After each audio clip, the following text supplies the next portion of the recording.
Então, quer dizer que os psiquiatras só sabem dar antidepressivos e calmantes para tudo.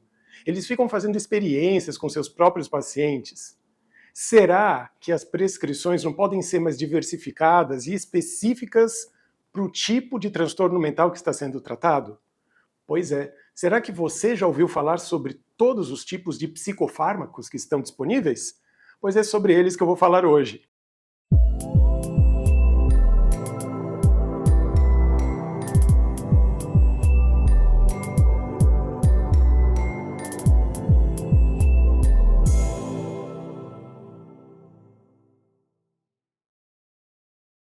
Oi pessoal, tudo bem com vocês?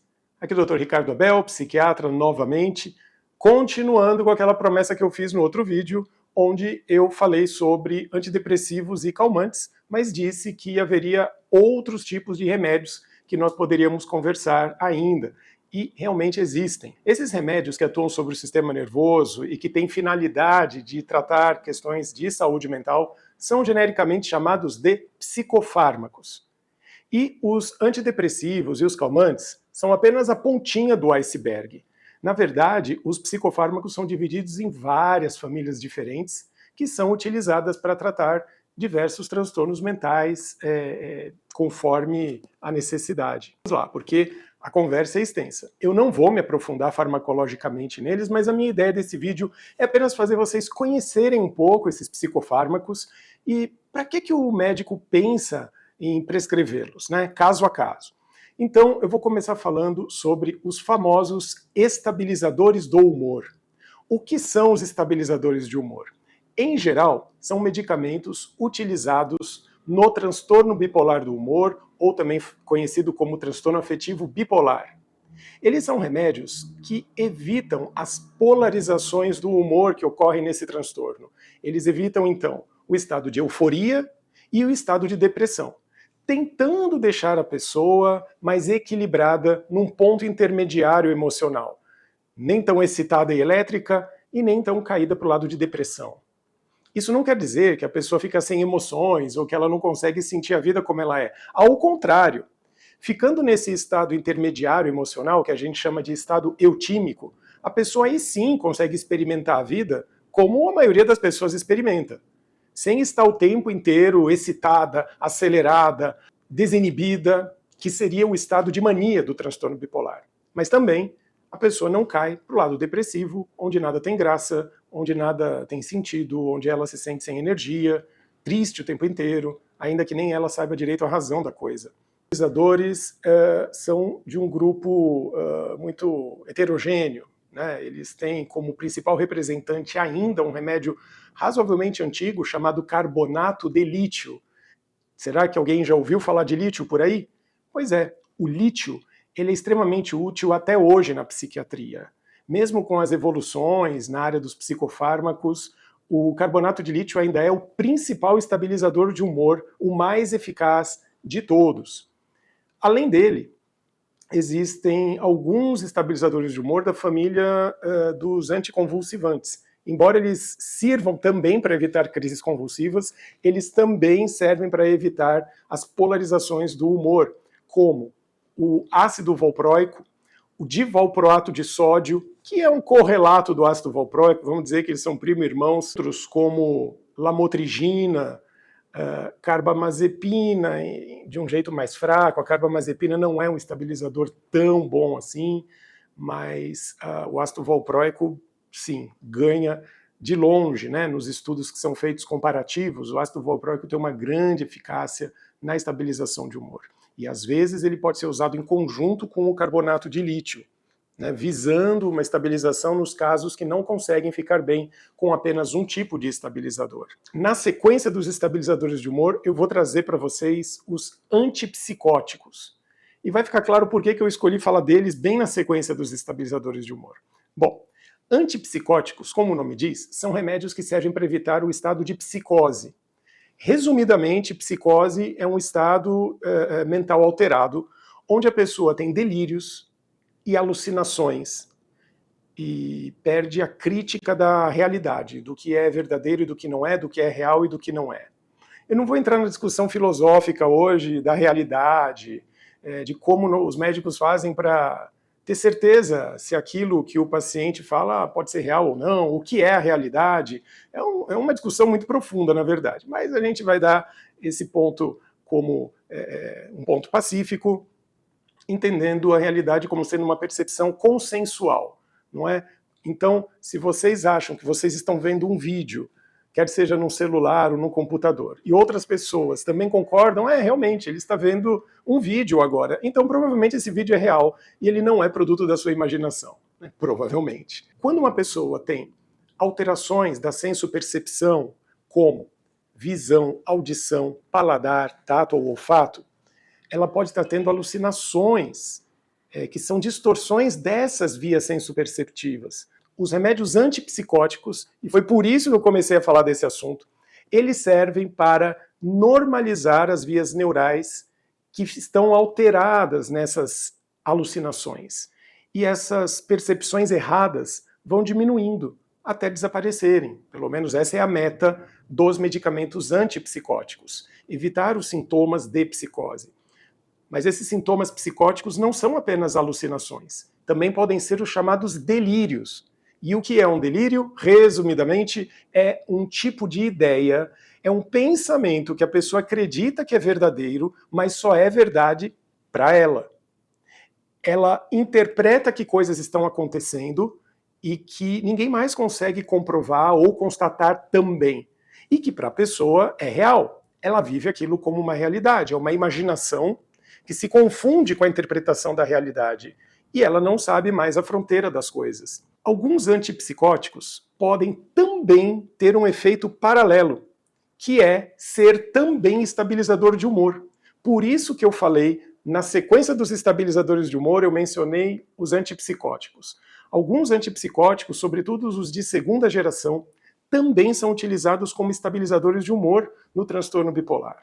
E, portanto, em alguns casos difíceis de estabilizar, um mesmo paciente pode usar um estabilizador de humor clássico junto com um antipsicótico de segunda geração, mas não que ele esteja propriamente psicótico, mas apenas com humor instável precisando ser tratado. Eu vou apresentar para vocês o grupo chamado psicoestimulantes.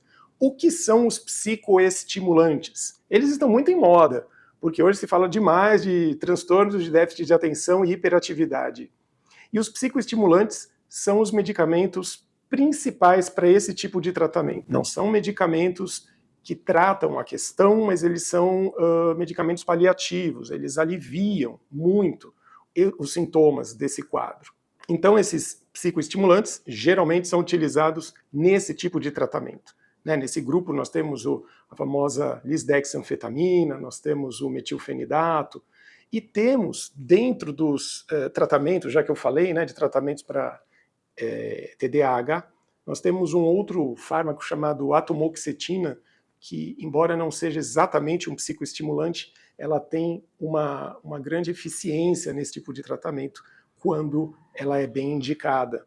Então, existem também os chamados agentes pró-cognitivos. O que são agentes pró-cognitivos? Para entender o que é pró-cognitivo, eu vou falar o que é cognição. Cognição é o nome sofisticado que a gente dá em estudos de psicopatologia para as capacidades derivadas do pensamento, da absorção de conhecimento, fixação de informação e processamento dessa informação adquirida. Nossa, não entendi nada. Tudo bem. Então, resumidamente, envolve memória, atenção, orientação, capacidade de cálculo, linguagem, reconhecimento de objetos, pessoas. Outra habilidade cognitiva é chamada praxia, funções executivas, que são um nome bem geral para quando você utiliza de habilidades cognitivas de maneira ordenada e eficaz, chegando num resultado que foi planejado inicialmente. Bem, então, estas são funções cognitivas. A mais famosa de longe é a memória. Mas bem, o que são então os agentes pró-cognitivos? São medicamentos que não têm poder de melhorar a cognição, mas o poder que eles têm é de não deixar piorar a cognição. Isso não é a mesma coisa. Por exemplo, na doença de Alzheimer, que é uma doença neurodegenerativa que compromete primariamente funções cognitivas. Os medicamentos que hoje existem para o tratamento da doença de Alzheimer não melhoram as funções cognitivas, mas apenas tentam evitar a piora.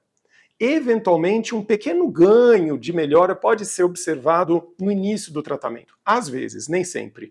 Mas o que importa é que esses tratamentos funcionam como colocar um pé no freio, não deixando que a memória se piore com muita velocidade ao longo dos meses e anos por vir. Entre os principais agentes pró-cognitivos, nós temos os anticolinesterásicos. Olha que nome fácil de falar.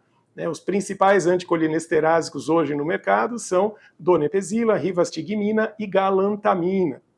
E ao lado dos anticolinesterásicos, nós temos uma outra substância, sozinha na família dela, que se chama memantina, que comumente é prescrita em associação com os anticolinesterásicos. Detalhe, os anticolinesterásicos não são prescritos em parceria. O médico vai optar por um ou por outro.